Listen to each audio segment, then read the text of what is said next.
Segunda Reis, capítulo 6, o último versículo, finalzinho dele.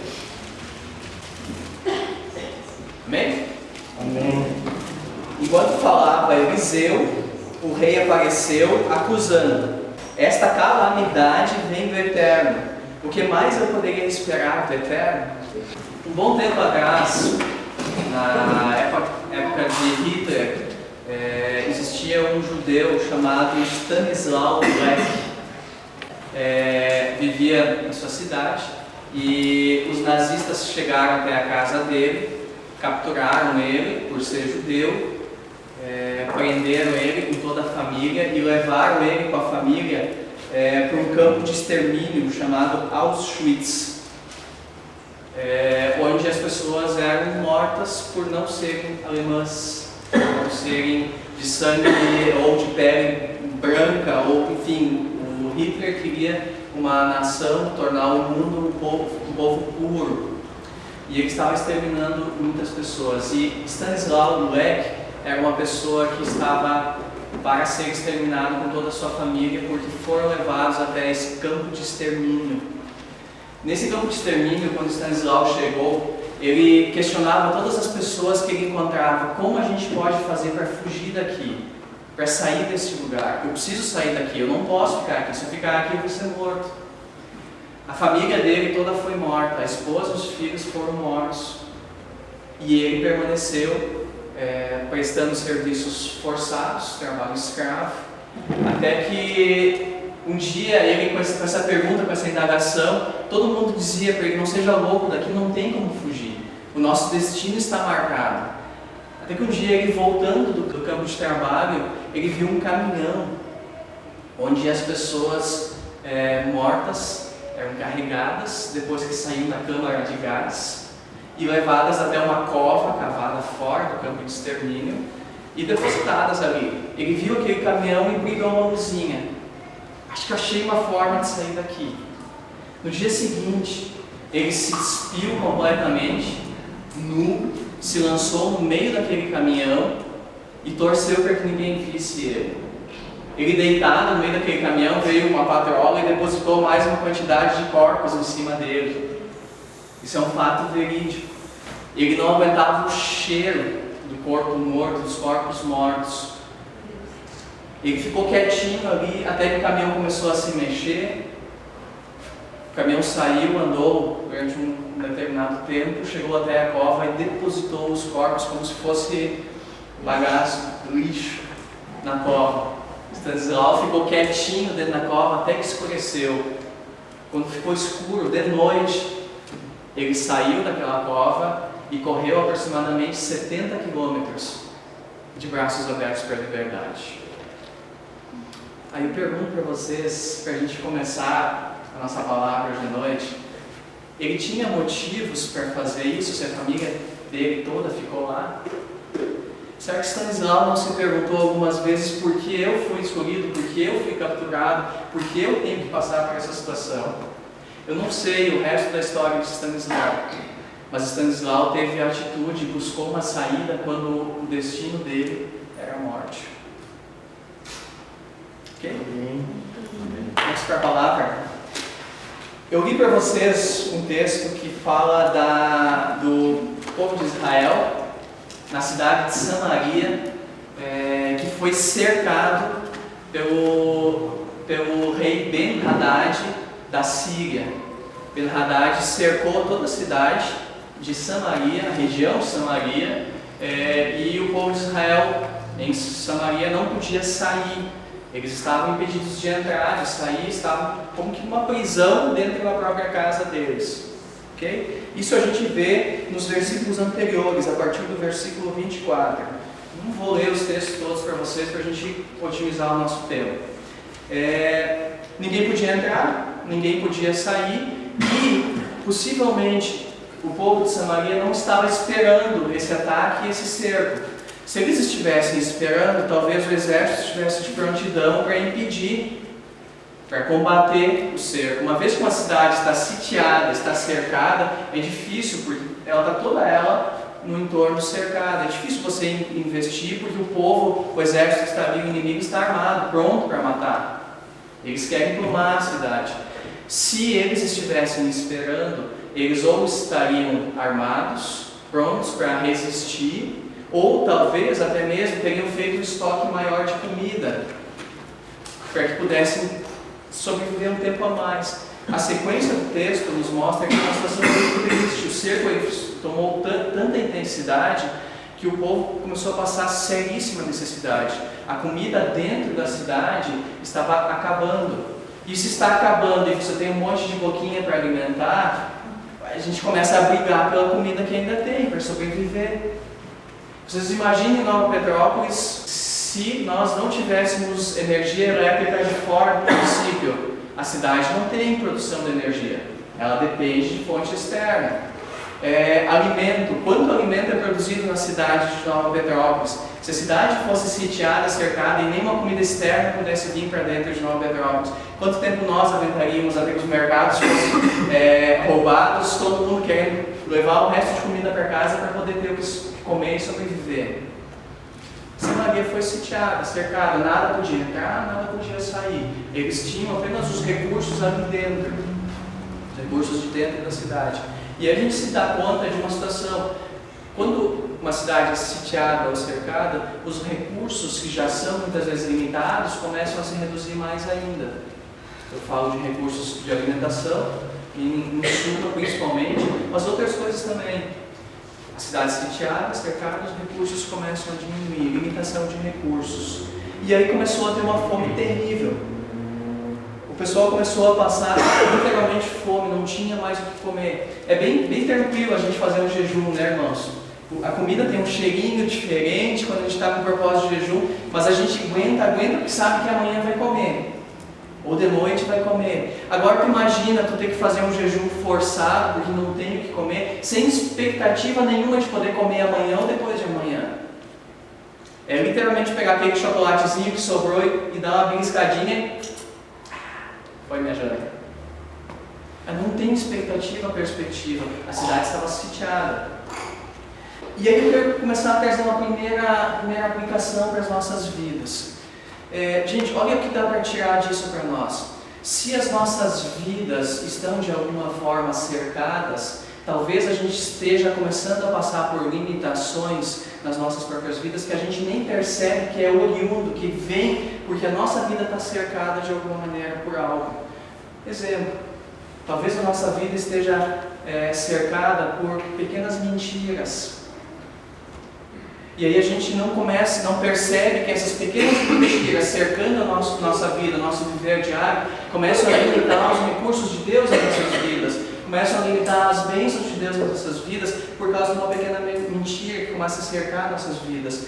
Mais além, diversos pecados que a gente pode estar cometendo, a falta do dízimo, meus irmãos. A falta do dízimo é como se estivesse sendo cercada a minha vida e eu começo a sentir a limitação dos recursos da parte de Deus na minha vida. Vocês compreendem essa concepção de estar cercado? O que eu vou plantando, o que eu vou agindo, da forma que eu vou fazendo, vai criando uma barreira ao redor da minha vida que limita o agir de Deus na minha vida. A falta de temor de Deus, ilusões sexuais, são cercas que vão sendo levantadas ao redor da minha vida que limitam a bênção de Deus. O orgulho, a soberba, cercas. A minha estava sitiada, estava cercada e começou a passar uma séria fome, uma terrível fome. E isso levou a uma situação pior ainda. O rei estava caminhando sobre o muro da cidade e uma senhora chamou: "Rei, por favor, tenha misericórdia de mim."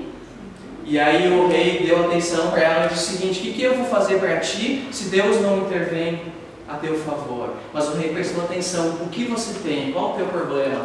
E a senhora explicou ao rei: rei, a situação está tão ruim, a gente está com tanta fome, que uma moça, uma senhora, veio e ofereceu para mim, fez uma proposta: hoje nós cozinhamos o teu filho e vamos comer, para matar a nossa fome. Amanhã a gente pega o meu filho. Hoje o teu, a gente come, se satisfaz, amanhã a gente come o meu filho. Ela fez uma proposta e aquela senhora aceitou Só que a gente vai morrer, o que adianta? Vamos comer o meu filho, amanhã a gente come o teu. Só que a senhora comeu o filho da primeira, e no dia que era para matar o seu filho, para ter comida, ela escondeu o filho. E aquela senhora que entregou o seu filho para ser comida, ela estava angustiada, estava chorando. Gente, fome. Isso está escrito para vocês não acharem que eu estou inventando história, a partir do versículo 28 do capítulo 6. Vamos começar a trazer algumas aplicações disso para nós. A situação era tão ruim que qualquer sugestão para a sobrevivência que permitisse gerar um pouquinho de esperança era válida. Qualquer esperancinha, por menor que fosse, uma pequena luz, ela era válida, porque não existia mais esperança, expectativa. Não tinha mais comida, a cidade estava cercada, como é que nós vamos sobreviver sem comida? Vamos aplicar isso, gente. As dificuldades fragilizam as nossas vidas e nos levam a atitudes muitas vezes insanas e loucas que geram consequências irreversíveis. Quando você está passando por algum tipo de dificuldade, cuidado com os conselhos, sugestões que você ouve. Quando a gente está passando por uma dificuldade grande, a gente quer se ver livre daquela situação, a gente dá ouvidos muitas vezes para o que não deveria dar ouvidos. Sem esperança, o conselho veio e pareceu bom porque nós não temos o que comer, vamos comer o meu filho e amanhã a gente come o teu. Só que essa consequência é irreversível. O cuidado com as decisões que você tem tomado quando a dificuldade aperta. Talvez essa decisão seja insana e amanhã tu te arrependa arduamente, tristemente por essa decisão que você tomou. Cuidado com os conselhos isolados. A Bíblia fala que na multidão de conselhos há sabedoria. Se tu está passando por uma situação que tu não sabe como sair, pede conselho não apenas para uma pessoa. Pede conselho para 2 irmãos, 3 irmãos. Não vai cego na ideia de uma pessoa. O pastor é uma pessoa com certeza capacitada por Deus para te orientar. Muitas vezes a gente está passando por uma dificuldade e pede conselho para um colega de serviço, alguém que não tem experiências com Deus, e ele dá uma ideia que, poxa, parece uma saída interessante. E a gente não se dá conta porque a dificuldade nos fragilizou e decide por aquela situação, toma uma atitude e amanhã se arrepende. Cuidado, consequências irreversíveis. Vamos aplicar isso mais próximo de nós, gente. Um filho cozido e partilhado com alguém significa muito para nós. Os teus filhos, como você tem cuidado dos teus filhos, meu irmão e irmã? Será que você não tem, pelas dificuldades que você tem enfrentado, pelas lutas, você não tem dedicado tempo a muitas outras coisas e não tem dado atenção para os seus filhos? O que os seus filhos estão fazendo? Como é que eles estão no colégio? Como é que os seus filhos estão? O que eles estão fazendo diante da internet? Gente, um filho cozido, compartilhado, no momento de dificuldade, é algo que Deus te deu e você não soube cuidar. Vocês entendem isso? Deus coloca coisas nas nossas mãos para a gente cuidar e não para compartilhar com outras pessoas. Eu não falo de ser egoísta, mas coisas que Deus vai cobrar de você. O que você não tem cuidado como deveria cuidar e Deus te deu para que você cuide. Como está o seu casamento, o seu relacionamento com a sua esposa? Você ainda consegue olhar nos olhos dela e dizer: eu te amo? O que você precisa? O que eu preciso estender a mão para te ajudar? Você está cuidando, está sendo sacerdote da tua esposa, no teu lar. Um filho cozido e compartilhado com outros é coisa que Deus te capacitou e te deu, e deu nas suas mãos para você fazer, para você cuidar, uma responsabilidade sua. Cuide disso, porque Deus vai te cobrar.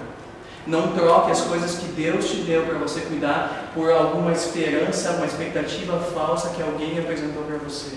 O diabo é muito sutil para tirar o que é teu, e quando é para ele dar o que ele prometeu, ele vai fora. Cuidado. Tem um exemplo na Bíblia que fala sobre alguém que aceitou uma proposta no momento de dificuldade, num momento fragilizado, e se arrependeu muito. Esaú. Ele estava morrendo de fome. A dificuldade dele é que ele foi caçar, não conseguiu caçar, voltou e estava morrendo de fome. Essa era a dificuldade dele. E ele trocou o quê? O direito de primogenitura por um prato de comida. Mas naquele momento, o prato de comida era algo muito necessário para ele. Ele queria muito. O paladar dele precisava, o estômago dele precisava, o físico dele precisava. Só que o direito de primogenitura, algo que Deus deu para ele, foi trocado por um prato de comida. O que o diabo tem te oferecido para comer? O que o mundo tem te oferecido para comer que você naquele momento acha que é tão bom, tão saboroso, tão necessário, que tem tirado de ti algo que Deus colocou nas tuas mãos? Vamos seguir um pouco? Tem mais um personagem nessa parte de Samaria aqui, que é o rei. Quando o rei ouviu a mulher falando que tinha dado o filho dela e que a outra não tinha oferecido o filho dela conforme combinado, o rei rasgou as suas vestes em cima do muro da cidade, onde todo mundo podia ver, e estava vestido com panos de saco. Panos de saco representam um ato de se humilhar, de se arrepender, de se prostrar no chão, de conhecer erros, enfim, suscitamente, se humilhar, um ato de se humilhar. O ato do rei ter feito isso me mostra como nós muitas vezes somos capazes de nos humilharmos de forma falsa, por motivações erradas. Sabe por que o rei se humilhou daquele jeito? Ele disse: a culpa é de Deus, Deus não faz nada e vocês vêm cobrar de mim. Isso é a humilhação que o rei se expôs.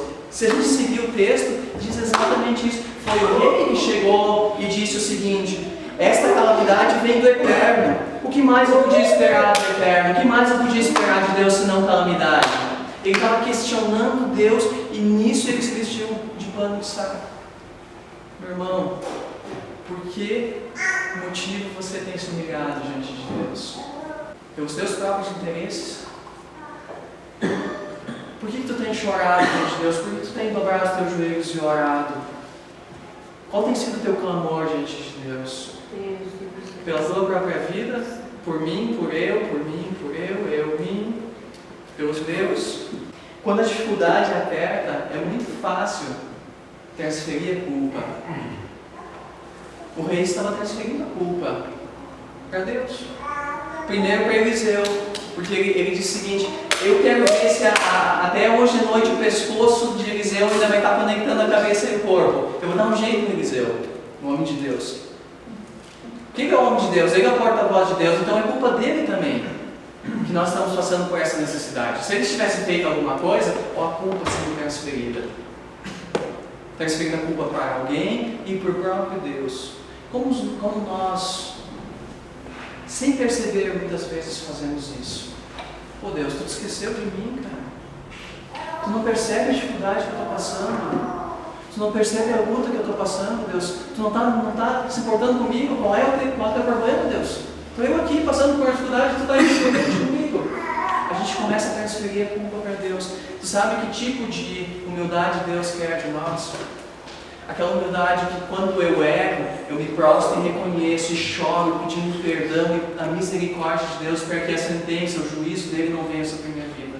Mas também aquela humildade de que a situação está difícil e a culpa não é minha. Mesmo assim, eu me prostro e clamo diante de Deus. Deus, eu recebo o que vem do Senhor como bem, mas eu recebo como o que vem mal e eu aceito isso mesmo não entendendo. Existe um propósito do Senhor para mim, então eu estou aqui prostrado diante de ti em humildade e não questionando a Deus. Essa é a humildade que Deus quer de nós. Então o rei rasgou as vestes, vestiu o pano de saco, uma humildade falsa.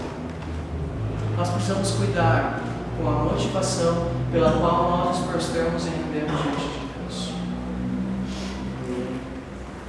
Tem uma segunda situação, logo na sequência está dentro desse contexto, são 4 leprosos que a gente vê que estavam entre o exército da Síria e fora dos muros da cidade de Samaria.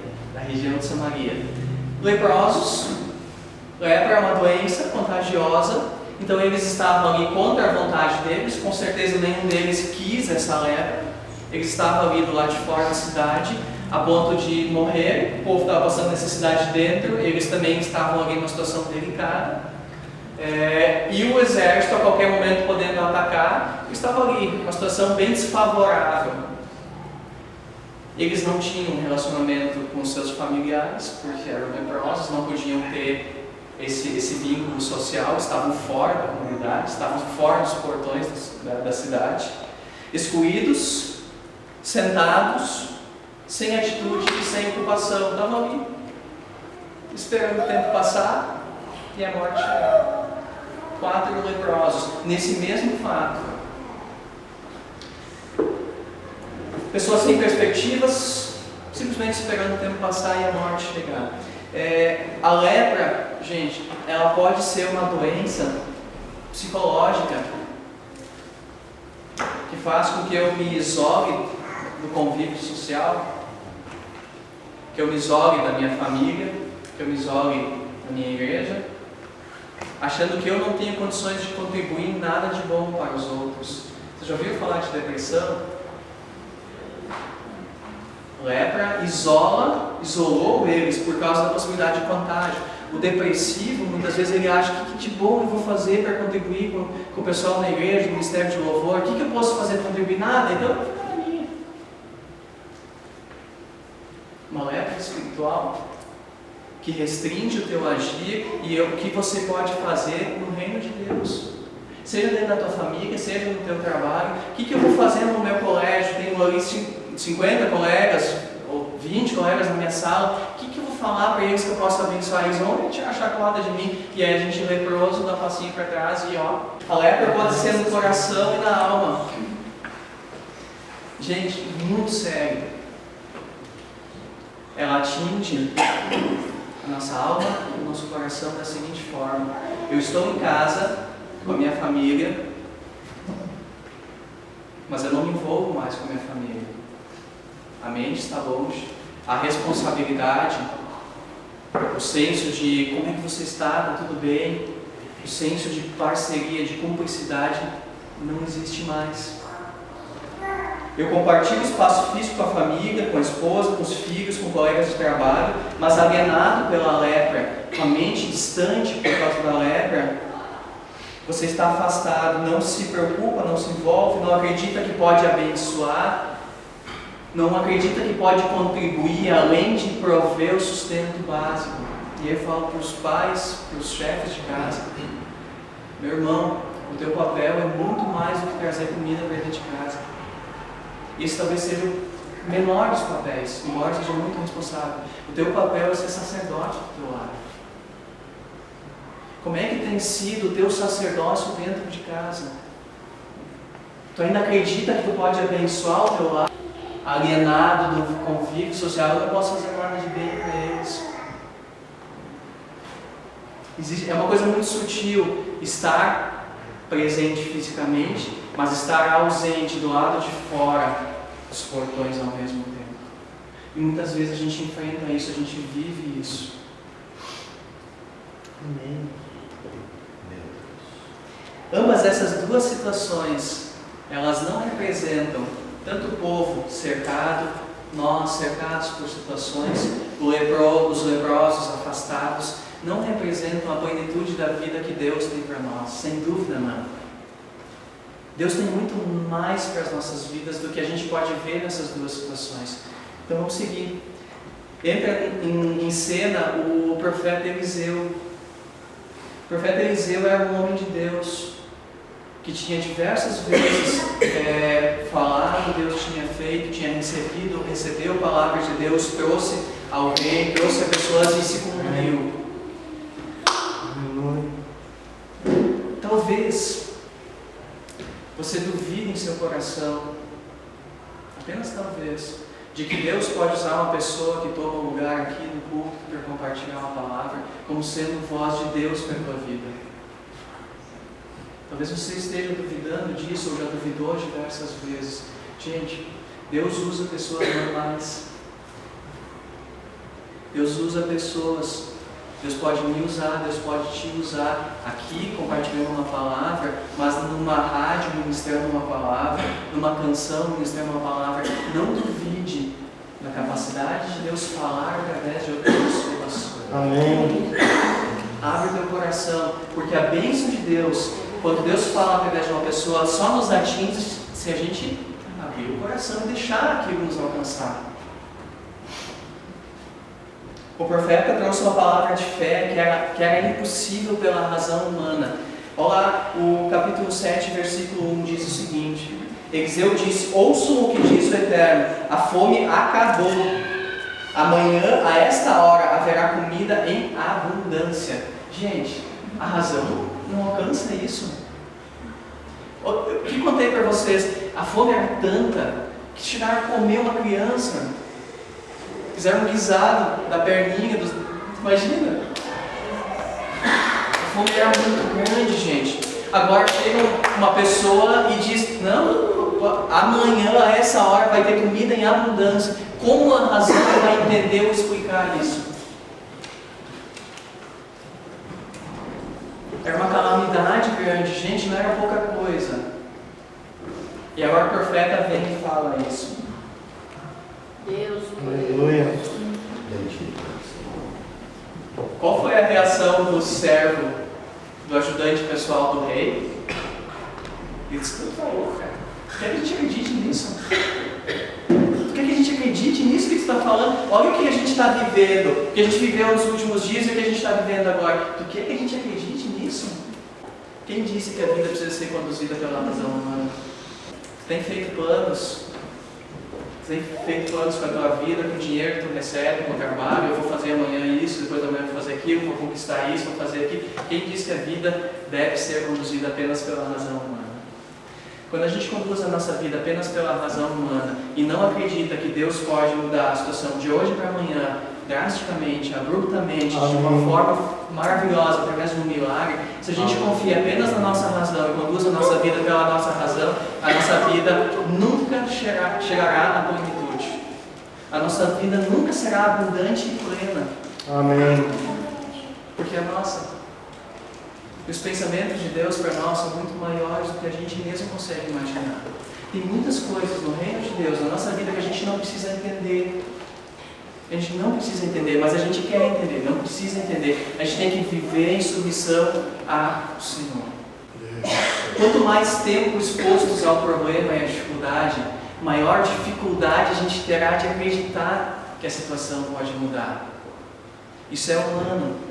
Quanto mais tempo você tem lutado para vencer uma determinada situação, você está cercado, sitiado por algum tipo de pecado, tenta e não consegue. Quanto mais tempo, mais difícil é de acreditar que alguma coisa pode mudar.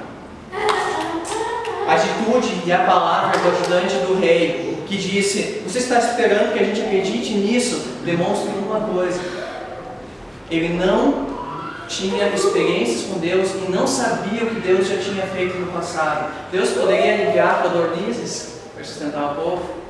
Ele não tinha experiências com Deus e não conhecia Deus de perto. O profeta falou e ele duvidou, e não só duvidou, disse: tu está louco, cara, isso é impossível. Nós, para que a gente possa superar as dificuldades que a vida já nos apresentou, nos apresenta, nos apresentará, a gente tem que estar em relacionamento com Deus, a gente tem que conhecer o Deus da palavra por experiência, não por apenas conhecimento teórico da palavra. Amém. A gente tem que ter experiências com Deus. Se eu tenho experiências com Deus, diz: cara, Deus trouxe comida do céu o ano passado, não pode trazer hoje? Experiências, o profeta falou: a situação está difícil, Deus vai fazer. Creia. A dúvida em nosso coração quanto àquilo que Deus fala e pode fazer, ela nos coloca, a dúvida em nosso coração nos coloca do lado de fora do portão da bênção de Deus. A bênção pode ser derramada, mas a dúvida em nosso coração faz com que a bênção chegue sobre outros e não sobre a nossa vida. Não duvide daquilo que Deus tem falado contigo. Não duvide da provisão de Deus. Independente da necessidade, da luta, da dificuldade que tu possas estar enfrentando. Não duvide, porque a tua dúvida pode te fazer ficar do lado de fora da bênção. Agora vamos à parte bacana do texto. 2 Reis 7, por favor, acompanhe comigo. 2 Reis 7, versículo 3. Isso aqui para mim é um dos melhores textos da Bíblia. Esses dois versículos, 13 e 4. Havia 4 leprosos sentados do lado de fora dos portões da cidade. Eles disseram uns aos outros: o que nós estamos fazendo parados aqui? Estamos aguardando a morte? Se entrarmos na cidade onde há fome, nós vamos morrer. Se ficarmos aqui, nós vamos morrer. Então, vamos nos arriscar. Entrar no acampamento do inimigo e nos entregar nas mãos deles. Se eles nos receberem, estaremos salvos. Se nos matarem, morreremos. Não temos nada a perder. Do que fala esses dois versículos? De atitude. Gente, a situação pode estar difícil. Os leprosos com certeza não pediram para si a lepra, nem o afastamento do convívio com a sociedade, com as famílias, com os bens, com o patrimônio que eles tinham. Eles não pediram isso para si, mas isso veio sobre a vida deles. Não sei quantos anos eles tinham, mas eles estavam isolados e eles não pediram aquilo para si. Era uma situação delicada e ruim para eles. Era uma dificuldade. Excluídos, doentes, as pessoas com medo de chegar perto deles para não serem contagiadas. Mas eles tiveram atitude. Qual o problema que você está passando? Stanislau Black, qual o problema? O que ele fez? Ele teve a atitude de se jogar no meio dos mortos, fedidos. Imagina a carniça que estava aquilo, podre, carne humana podre. Ele se jogou no meio daquilo em atitude. Ele acreditou que a liberdade poderia estar ali depois.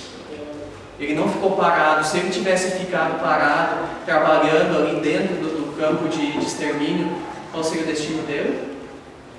Possivelmente a morte.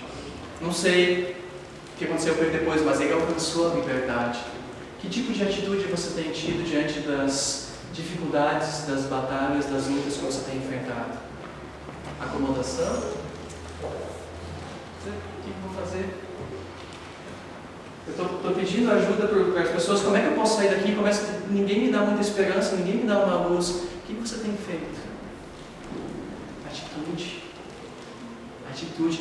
Deus tem para nós algo chamado vida plena. E se você não tem sentido uma vida plena no teu viver, tem mais coisa para a tua vida, meu filho. Talvez dependa apenas da tua atitude, porque as comportas do céu já estão abertas para serem derramadas bênçãos sobre a tua vida. Atitude. Aí tu fica transferindo para Deus a culpa pela dificuldade que tu está passando, pelas lutas, pelos fatos incompreensíveis que você tem passado. Fica transferindo para Deus e questionando Deus, quando Deus apenas quer uma atitude de humildade, que se prostre e que comece a caminhar.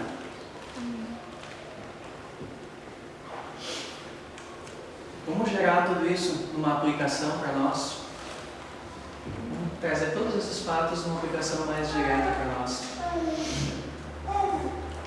Meu irmão, cercados, Samaria estava cercado. A gente falou sobre estar cercado por algum tipo de mentira e isso começar a trazer limitações para a tua vida. Mas talvez você esteja cercado por algum tipo de enfermidade e isso tem limitado o teu viver, tem diminuído a plenitude da tua vida. Talvez você esteja cercado por atritos e conflitos familiares, próximos, parentes mais distantes. Atritos e conflitos familiares que têm limitado o teu viver. Aí você tem dificuldade de falar de Jesus para alguém que está passando por uma dificuldade, porque tu fica naquele pensamento: essa pessoa vai falar que eu tenho problema com os meus filhos. As pessoas, fica aquele negócio te travando. Talvez a tua vida esteja cercada por problemas familiares. Talvez a tua vida esteja cercada e limitada por frustrações que você mesmo tem vivido. Frustrações que você colocou a esperança em alguém e essa pessoa te decepcionou. Gente, maldito o homem que confia no homem. Nós, seres humanos, nós somos tão falhos e muitas vezes nós decepcionamos pessoas, frustramos pessoas nem por vontade própria. Talvez você confiou que Deus te desse alguma resposta em alguma área. Só que Deus não tinha resposta naquele tempo para a tua vida. E nem daquela forma. Ele tem uma resposta. Talvez Deus até te deu uma resposta e você não percebeu. E aí você frustrado, gerou uma cerca, cercado, sitiado, e a tua vida está limitada.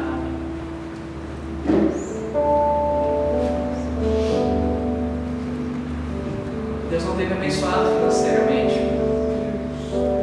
E, poxa, a bênção de Deus tem que ser sobre as minhas finanças também. Se Deus não me abençoa financeiramente para eu ter tranquilidade, todo mês poder pagar as minhas contas tranquilo, enfim, será que Deus está comigo mesmo? Medir as bênçãos de Deus sobre as nossas vidas por parâmetros financeiros é mesquinice. É muito pequeno. Porque as bênçãos de Deus são valores para as nossas vidas e não dinheiro. As bênçãos de Deus para as nossas vidas, elas trazem plenitude de vida. E plenitude de vida não é uma conta folgada no banco. Mas talvez a dificuldade financeira tenha cercado a tua vida e angustiado, você não tenha conseguido viver em plenitude. Talvez a falta de dizimar e ofertar tenha te levado a essa situação. Mas a limitação tem chegado até você. E a menos do que uma vida plena não é o que Deus tem para ti. Então, se tua vida está limitada por um desses fatos que eu citei, Deus tem coisa nova e diferente para ti. Não te acomode.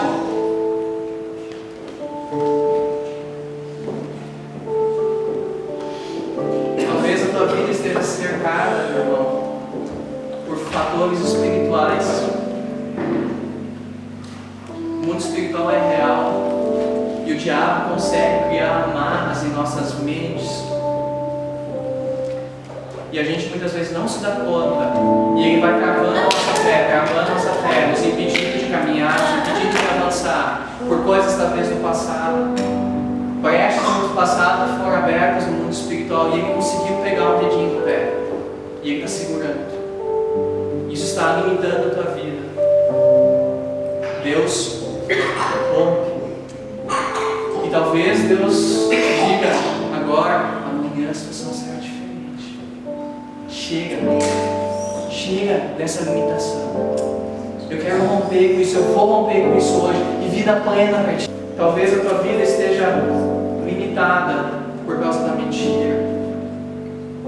Você achando que uma mentirinha vai te safar nessa ou naquela situação com o teu chefe, com o teu amigo, com teu... enfim. Mentira limita tua vida plena. Ilusões sexuais. Ilusões sexuais, meu irmão. Quando você abre a internet, dá uma consultadinha em alguma coisa que não deveria consultar. Tira a plenitude de vida. Eu falo para adolescentes, falo para homens, falo para mulheres. Fuja disso. Vamos romper com isso em nome de Jesus. Deus tem vida plena para ti. E o diabo é muito sutil. Ele lança coisas que no momento são gostosas, são saborosas, são muito prazerosas. Porque ele quer travar a tua vida. Ele sabe o potencial, o sonho de Deus, os dons, o talento que Deus colocou sobre a tua vida para você fazer diferença, impactar essa geração. E tu fica te apegando a coisas saborosas, gostosas ali naquele momento. Deus tem muito mais para ti. Um prazer muito maior, uma satisfação muito maior, que é de poder trabalhar no reino de Deus, ver vidas sendo salvas, ver o inferno ser saqueado. Isso é um prazer, uma alegria que não tem igual. O orgulho, a soberba, eu posso, eu sei, deixa comigo. É bom ter a atitude de ser confiante, mas quando o orgulho e a soberba tomam conta, Deus limita o que Ele quer fazer na tua vida e através da tua vida para abençoar outras pessoas. Talvez a dificuldade está te apertando há tanto tempo que você está prestes a cometer uma loucura, como aquelas duas mulheres. Deus entregou um talento na tua mão, nas tuas mãos. Deus te deu um dom. Deus te deu alguma coisa que só você tem. E se Ele te deu isso, é porque Ele quer usar isso para que outras pessoas sejam abençoadas, para que a igreja seja abençoada, para que teus amigos lá de fora ouçam que Jesus salva, que Jesus cura, que Jesus batiza no Espírito Santo, que Ele transforma vidas. Amém. Aleluia. O que você tem feito? Uma loucura, uma insanidade, trocando aquilo que Deus colocou na tua mão por algo pequeno, que te dá uma pequena satisfação naquele momento? Cuidado. Creia que Deus pode transformar essa situação na qual você está enfrentando. Não troque, não abra mão daquilo que Deus colocou nas tuas mãos.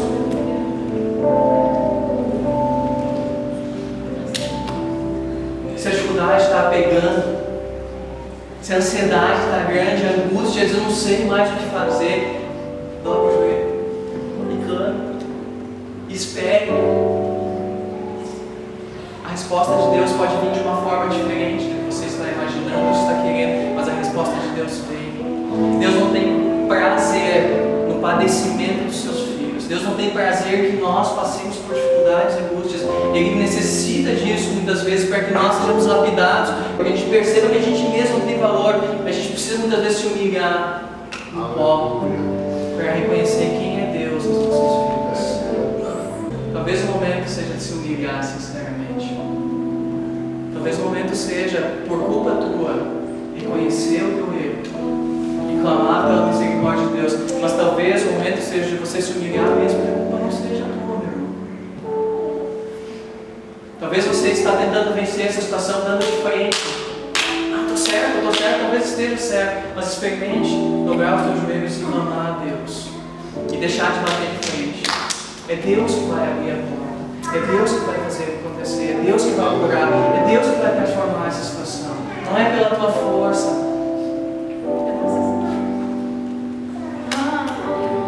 E a parte dos leprosos, injustiçados eles, não? Injustiçados. Eles não pediram a lepra para si. Eles não pediram aquela situação para si. Mas estavam ali isolados, afastados das famílias, não podendo trabalhar. 4 amigos, pela mesma doença lá, afastados de tudo. Talvez você se pergunte, e tenha se perguntado diversas vezes: por que comigo, Deus? Puxa, Deus, tem tantas pessoas aí, e tu escolheu a mim para judiar desse jeito, Deus? Por que comigo? Por que essa situação comigo? Por quê? Por quê? Os leprosos foram os primeiros a receber a bênção de Deus. Sequência do texto. Por que comigo, Deus?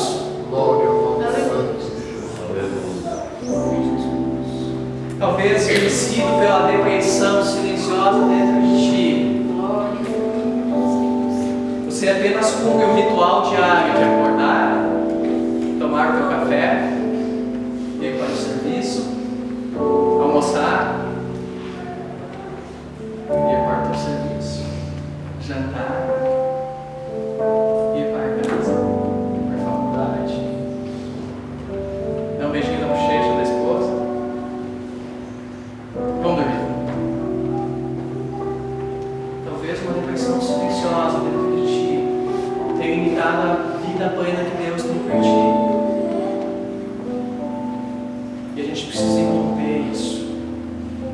Vida plena que Deus tem para ti, meu irmão. Vida abundante.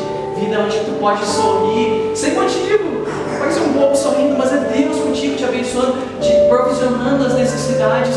Quando tu não imagina, Ele vem e traz a resposta. Vida de comunhão, de intimidade com o Senhor.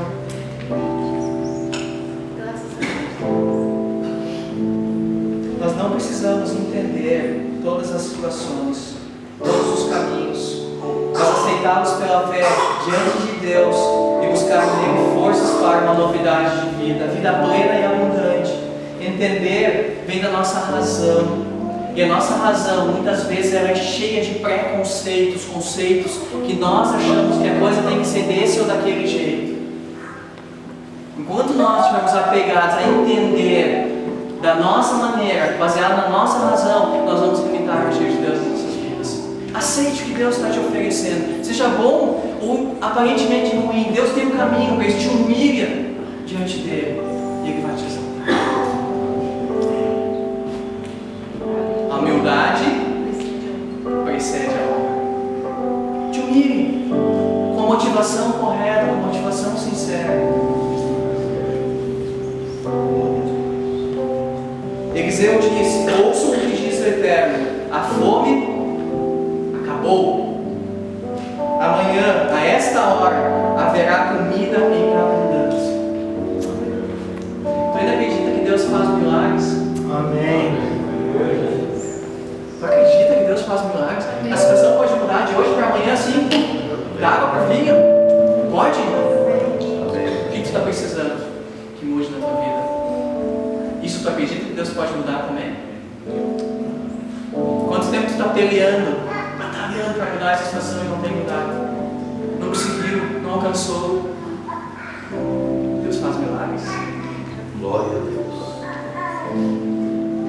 Talvez tu já está há tanto tempo exposto a essa situação difícil, que está difícil de acreditar que Deus vai fazer alguma coisa. Deus até já prometeu, mas não aconteceu. Está difícil. E a tua fé vai esmorecendo. Tenha atitude e dê um passo em direção à tua vitória, em direção à bênção de Deus. Acredite, dê mais um passo. Se for necessário 2 ou 3, dê esses 2, 3 passos, porque a bênção está diante de ti. Amém. Aleluia. A vitória está diante de ti. Deus no seu poder. Não duvide do que Deus quer e pode e vai fazer na tua vida. O que aconteceu com o ajudante do rei?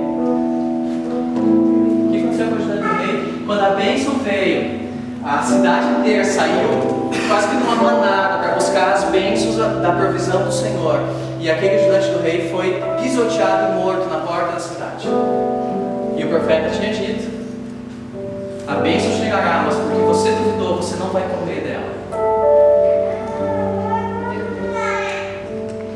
Não duvide daquilo que Deus está te dizendo hoje. Aquilo que Deus está ministrando no teu coração, aí no íntimo do teu coração. Deus tem vida plena, vida abundante para ti. Não te contente com menos do que isso. Duvide. Havia 4 leprosos. Se entrarmos na cidade onde há fome, morreremos. Se ficarmos aqui, morreremos. Então, vamos nos arriscar. Entrar no acampamento do inimigo e nos entregar nas mãos deles.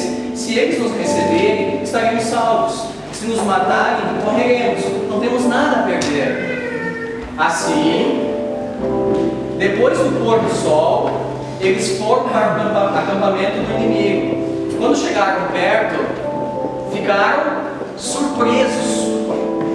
Não havia ninguém lá.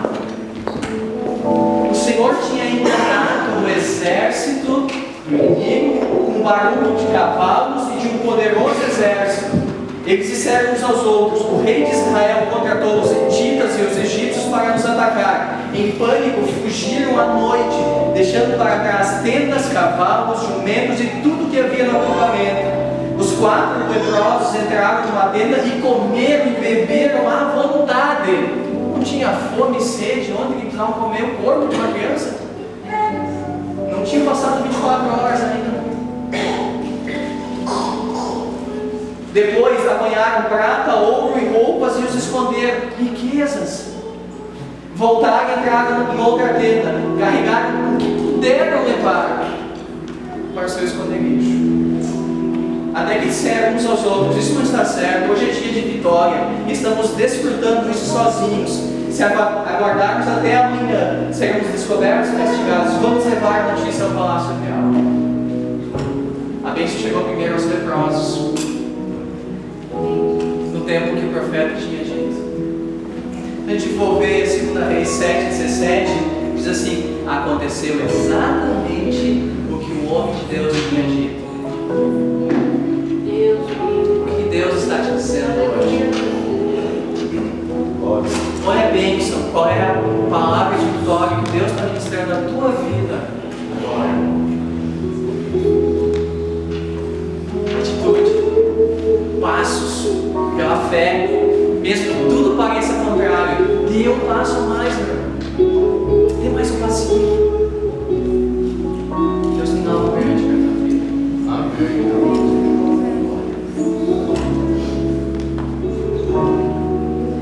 independente de entender, seja uma pessoa de atitude, que se prostra diante de Deus e se mexe na direção da vida plena que Deus tem para você. A cidade estava cercada, o povo sem esperança. Como é que está a tua esperança? Cercado mesmo? Não tem mais o que esperar? Eu já tentei tanto, não consegui. Já falaram tantos pastores já falaram sobre alguma coisa parecida com o que tu está falando, Jesus, e nada aconteceu. Não depende de mim, meu irmão, depende de ti, teu coração diante de Deus. Deus pode, para que Deus possa entrar e fazer a obra completa. Amém. Aleluia. Te desapega daquele resquício da vida passada que te trouxe prazer. Abre mão do prato de antigas. Deus tem algo muito melhor para ti. Não troque aquilo que Deus te deu por algo prazeroso desta vida. Existe algo muito maior, muito melhor de Deus para ti. Feche os teus olhos agora. Deixa Deus falar contigo. Deus, tu quer que eu acredite nisso? De novo, falando isso.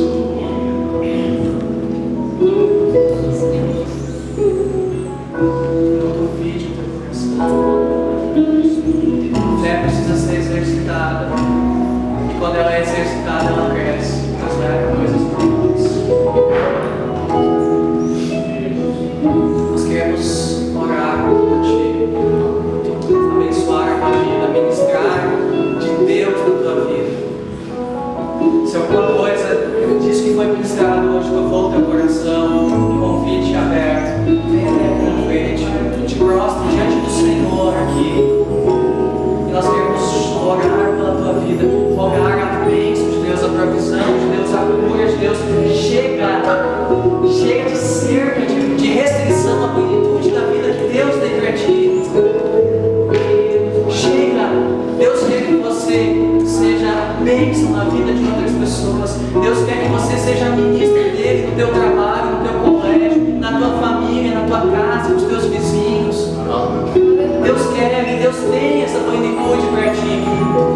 A própria Bíblia diz que aqueles que estão em Cristo fariam as mesmas coisas que Ele fez e outras maiores. Como é que está a tua vida espiritual? Deus tem grandes coisas para ti através da tua vida. Muitas vezes a gente não vê o morto levantando do caixão porque nós não temos fé para orar, para impor as mãos de ser morto te levando. O que está morto dentro de ti? O Senhor tem plenitude de vida para ti.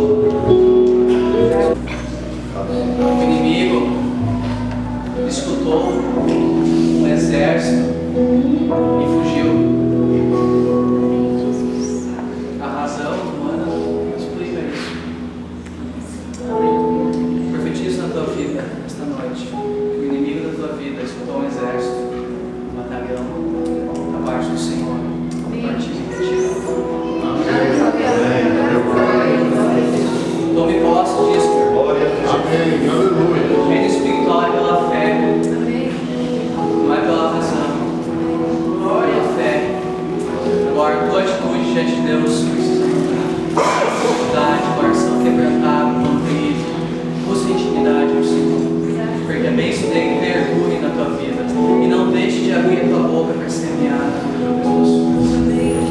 Você vai ser abençoado, é abençoado, vai ser mais abençoado para que você seja bênção na vida de outros. E não para que a bênção fique repetida contigo. Abençoe, Deus abençoará.